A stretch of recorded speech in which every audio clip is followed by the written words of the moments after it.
Yeah, Nerita, Chad, tsy mandro falemana ny eto an-tanàna, tsy misafidy ora, tsy misafidy andro, tafitahotra teny ambony fandriana lese.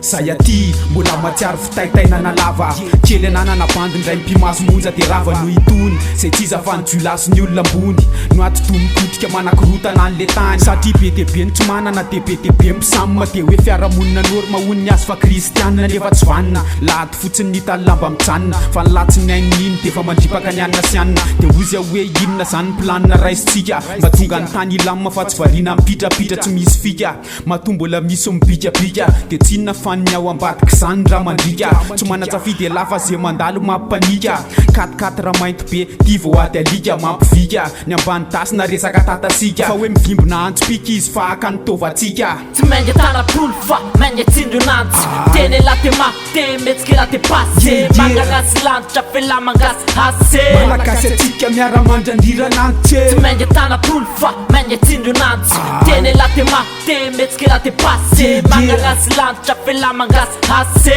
malagasy atsika miara-mandrandiranantsy maingy tanapolo fa maingy tsindro nantsy teny laty mate metsika laty passé mangagasy lanitra fela mangasy hasé malagasy atsika miara-mandrandiranantsy Simantsy, favery fampanantenana tamin'ny raha malagasy inazo no marina fanelan'ny fôkasy de androany zay solotena faritra ivo solotena ny arinaka manandriranatsy matory tsy lafilo angaty am'zay tsony any fitompoko fo fa manay zay tagny sy zay zavatra manjo popasy aty ambovy tsayaniany avilo zay piopo ngisy fa lasany iopo fanantenana amretaly fandopa maramara fisainana ekeny fandalovana amin'ny fiainana fa leo arinareo tsy maintsy apetraka amin'ny fitarenana fa say komba leo fampandrina tisa firy no misakafo malagasy atapisa firy na mpanantenana ty firy zavapita firy no nitokana de teza tsisy ranandrina ndray tohina fo tenosina mafy mpanao politika saigny melohan'ny eritreritra sosoa toavitsika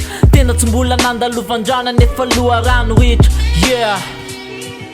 tsy maingy tanapolo fa maingy tsindro nantsy teny laty mate metsika laty passé mangagasy lanitra fela mangasy hasé malagasy atsika miara-mandrandiranantsy tsy maingy tanapolo fa maingy tsindro nantsy teny laty mate metsika laty passé mangagasy lanitra fela mangasy hasé malagasy atsika miara-mandrandiranantsy maingy tanapolo fa maingy tsindro nantsy teny laty mate metsika laty passé mangagasy lanitra